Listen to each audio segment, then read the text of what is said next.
Primero de todo, dar las gracias por la invitación a presentar esta especialidad tan bonita. Saludos a todos, algunos de vosotros ya me sonáis de la academia, el resto no, pero también. Y bueno, empezamos un poquito. A ver, bueno, hay dos tipos de personas, ¿no? Los que ya desde R1 saben perfectamente que quieren ser pediatras y luego los que llegamos a sexto, nos ha gustado la rotación por pediatría y decimos, no sé si realmente va a ser lo mío, porque los niños es un paciente muy concreto, ¿no? Entonces, es una pregunta que os la tenéis que hacer, ¿eh? No solo vale la pena pensar que es una especialidad bonita, que es una especialidad que tiene mucha salida, sino que hay que preguntarse si realmente el niño me gusta como paciente, ¿eh?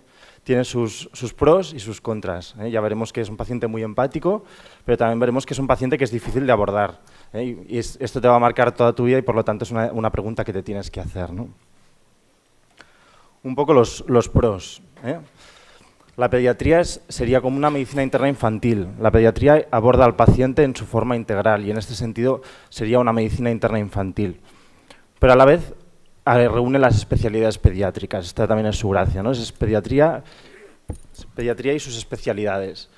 Y por lo tanto, pues tiene esa riqueza, ¿no? Además, las especialidades pediátricas en su mayoría cursan con debuts, ¿no? Entonces también tiene su interés, no es el paciente crónico que vas a seguir en la consulta, que ya lo vienen diagnosticado del hospital pediátrico, sino que es el niño que igual entra en urgencias, lo vas a diagnosticar y pasará a la especialidad, igual tienes la suerte de poderlo seguir también. Entonces esa es la riqueza un poco de esta especialidad. Bueno, de hecho, por ejemplo, la reumatóloga de mi hospital es una reumatóloga de adultos que acabó y se quedó con ganas de más y hizo pediatría y ahora es reumatóloga pediátrica, ¿eh? Un poco también por viendo cuál es la patología que ve y bueno, eso tiene mucha riqueza y la verdad que la chica está feliz, pero un poco para daros un ejemplo. Luego especialidades añadidas. La neonatología, por ejemplo, el neonato es un paciente muy aparte, ¿no? Es un paciente que se aborda absolutamente diferente, es un paradigma totalmente diferente y tiene muchísima riqueza. Y por lo tanto, la patología es muy variable en función de la edad, ¿eh? No tiene nada que ver un neonato que te viene a los 15 días con vómitos que un niño mayor de 7 años que te viene con vómitos incoercibles, no tiene nada que ver, ¿no? Te obliga a desplegar un abanico muchísimo más amplio y eso también tiene toda su riqueza. Luego la empatía con el paciente. La verdad que ver sufrir a un niño nunca es agradable, ¿no? Esto hay gente que le tira muchísimo para atrás, la gente dice, no sé cómo puedes tratar con niños que sufren. Bueno, al final cualquier paciente sufre, ¿no? Pero bueno, tiene su parte bonita, ¿no? Es muy fácil empatizar con el niño, ¿eh? El niño que sufre realmente te conmueve y es muy fácil empatizar, aunque tienes que saber, evidentemente, salir del hospital y apartar las situaciones más emocionalmente impactantes, pero te ayuda a implicarte y eso es muy bueno, ¿no? Entonces luego también además te arranca una sonrisa, ¿no? La mayoría de los niños, pues si entras con un poco de humor, pues te arranca la sonrisa del día, ¿no? Igual tienes una guardia horrible, pero ese niño pues has pasado por un par de niños súper buenos y la verdad que esto se nota también, ¿eh? Todo esto también es muy agradecido. Y luego la salida laboral. Esto también es un tema muy importante, ¿eh? En las épocas en las que estamos es un tema a considerar. O sea, también a la hora de elegir lo que vais a hacer después tenéis que ver cuál es vuestro futuro, ¿eh? No todos se acaban estos 4 o 5 años, sino que hay que ver un poquito más allá. Y en este sentido la pediatría pues, nos brinda unas buenas posibilidades. En cuanto a inconvenientes, es verdad que el volumen, estamos trabajando con padres que tienen 1 o 2 niños, la mayoría de ellos, y por lo tanto son padres con muy poca experiencia. Son padres que a veces convierten las urgencias de un hospital en su pediatra de referencia. ¿Esto qué pasa? Entonces las urgencias se convierten en un sitio donde se ve muchísima patología banal. Y esto también a veces agota. Agota y por otra parte a veces se agradece, porque si todos los pacientes fueran graves, al final acabas, la verdad, un poco cansado. Pero hay que tener en cuenta que el 70% de los pacientes muchas veces la patología es banal, ¿eh? Cuadros catarrales, gastroenteritis, etcétera. Y esto hay gente que le cansa muchísimo. Pero bueno, también está pues el saber sacar de ese paciente que no tenga nada más, ¿eh? Un paciente que te viene, un niño que te viene con diarreas y vómitos, igual tiene una neumonía, no sería el primero. O sea que también hay que saber salir un poquito de lo que ese niño no te está diciendo nada. Y por lo tanto, toda la información la estás extrayendo tú. Y esto también es muy rico. Luego lo que os decía, cuando llegas de R1 te da la sensación de que no vas a poder con el niño, ¿eh? Llegas al box, el niño llorando desde el primer momento y dices, es que no voy a poder, es que lo tengo que explorar porque además yo tengo que salir de aquí con todo relleno y no puedo decir mentiras, o sea, no puedo decir que a ese niño lo he visto, claro, no puedo decir que a ese niño lo he visto y no lo he podido ver porque no ha parado de llorar, ¿no? Y esto es, al principio la verdad que te llena bastante estrés y necesitas de tus herros mayores que te lo sujeten, que te digan, ¿qué hago con este niño? La verdad, le pones el Pocoyo y al Pocoyo le calma y hace milagros, vamos. Pero bueno, son herramientas que tienes que ir aprendiendo conforme vas entrando en la especialidad. Y al principio te crea mucha ansiedad y luego ya estás súper satisfecho de tus herramientas que las sabes utilizar, ¿no? Luego el tema de los padres preocupados. Esto también se dice mucho, es que la pediatría los padres son insoportables. Hay de todo, hay de todo. La verdad es que por suerte la mayoría de padres en general son agradables. Los padres en general, los niños es la cosa más importante que tienen en su vida, sus hijos, y por lo tanto te transmiten esa angustia, ¿no?, que tienen ellos. Hay que saber salir. Yo, por ejemplo, en los padres con niños menos de 3 meses lo perdono todo, porque entiendes que al principio lo sufren muchísimo, ¿no? Cualquier consulta vale la pena, porque realmente sabes que esos padres lo están pasando muy mal. Pero sí que es verdad que hay algunos que son muy exigentes, y lo del virus no lo soportan. O sea, lo de este niño tiene un virus, es que te dicen, pero no tiene nada. Pero, a ver, te lo estoy explicando, tiene un virus. O sea, el tema de los virus se tendría que explicar en algún lado, porque la verdad que es un tema que tenemos muchísimo conflicto con él, ¿no? Y entonces a veces pues esto también entras en un poco y no le quieres hacer nada al niño, solo le estás dando antitérmico y eso a veces es un poco cansante también, ¿eh? Tienes que explicar mucho, a veces te dedicas más a padres exigentes con patologías banales que a padres, por ejemplo, que están acostumbrados a que su niño tiene una patología grave y que son muy conformistas, ¿eh? Y esto a veces pues un poco cansa también, ¿no?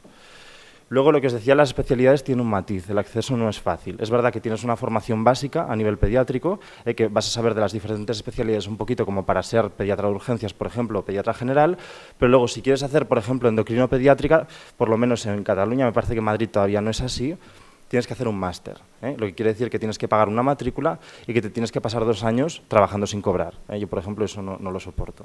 O sea, yo creo que una vez acabas esos 4 años, creo que tienes tu vida y, vamos, yo por lo menos no me lo planteo. Entonces tienes que renunciar, evidentemente. Yo esto no lo sabía cuando entré. Entonces también es una cosa a tener en cuenta, Si tu ilusión es ser cardiólogo pediátrico, has de saber que esas son las condiciones. Igual te puedes ir a otro sitio, igual te puedes ir al extranjero, pero aquí las cosas son así.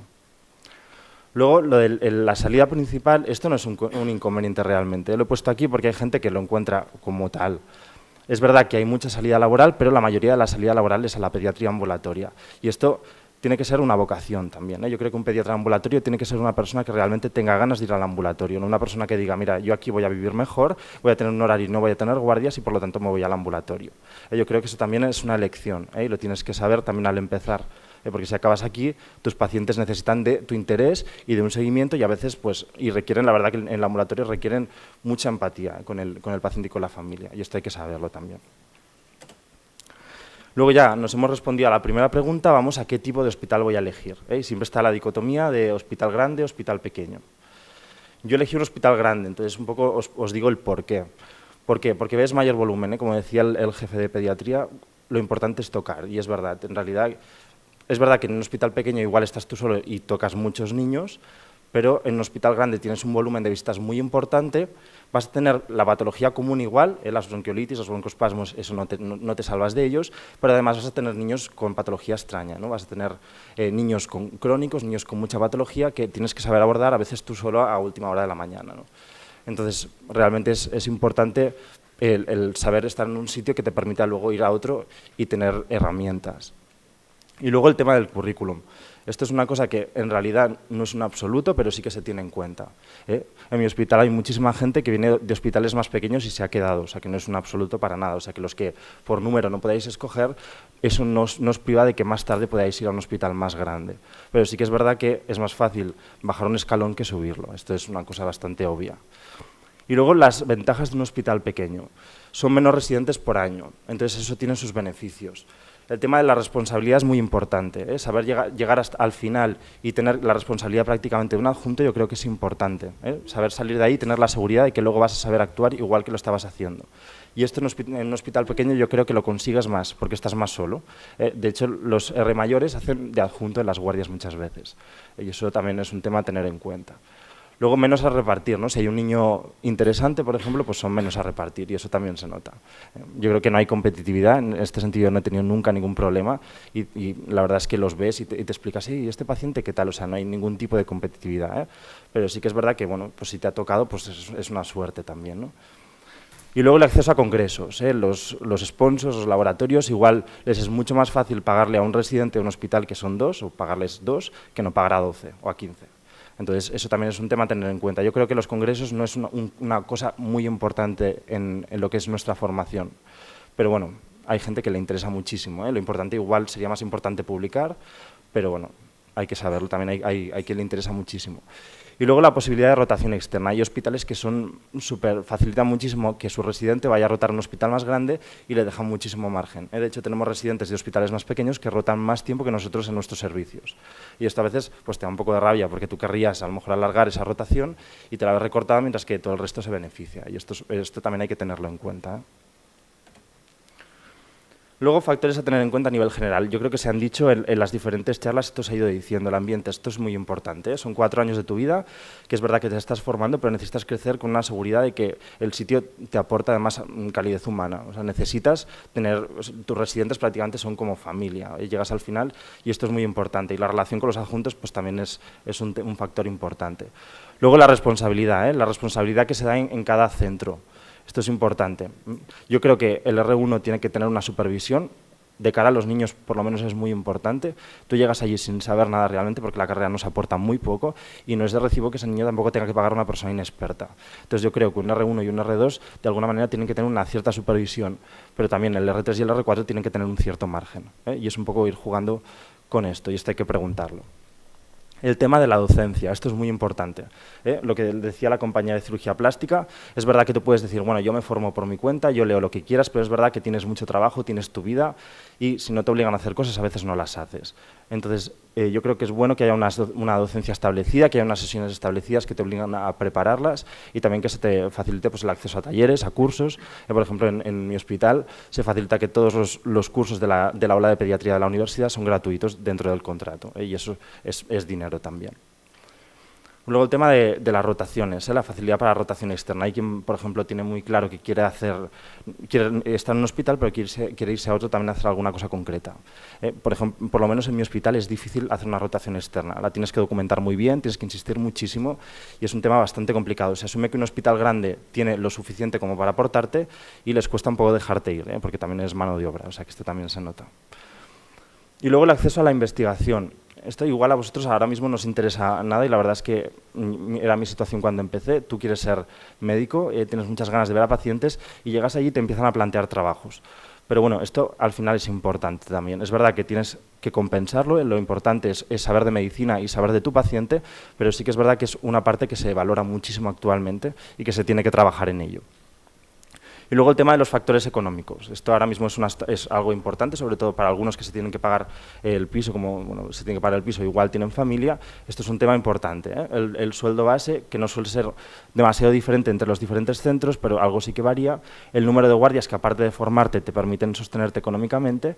Y luego, por ejemplo, el tema de las dietas, que es bastante chorra, pero hay gente que le molesta mucho, ¿no? Hay sitios que la guardia te pagan las 3 dietas y en mi hospital no te pagan ninguna.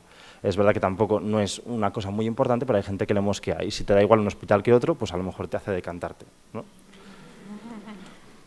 Y bueno, acabo un poco con el ranking de hospitales. Os pongo en primer lugar Sant Joan de Déu y Vall d'Hebron. Yo la verdad es que solo he estado en el mío, con lo cual no puedo hablar del otro. Creo que todo se va un poco a mitos a veces porque no conoces realmente el otro hospital.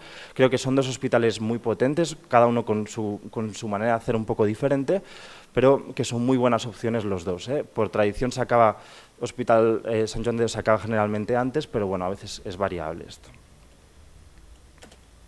Luego tenemos como 3 hospitales medios, que serían el Partaulí, el Germans Trias y Pujol y Sant Pau. Estos son 3 hospitales que tienen pocos residentes y que tienen alguna cama de UCI la mayoría de ellos.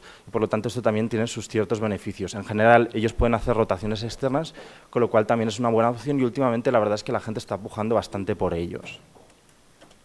Y luego ya viene todo el resto de hospitales de la provincia de Barcelona que os he puesto aquí, faltaría el de Manresa, os lo he puesto por orden de número, y que yo de ellos tampoco la verdad es que no sé mucho. Hay que ir a preguntar, si os interesa, hay que ir a preguntar por cada uno de ellos con vuestra lista y con vuestras cosas bien claras, porque luego os va a condicionar los cuatro siguientes años.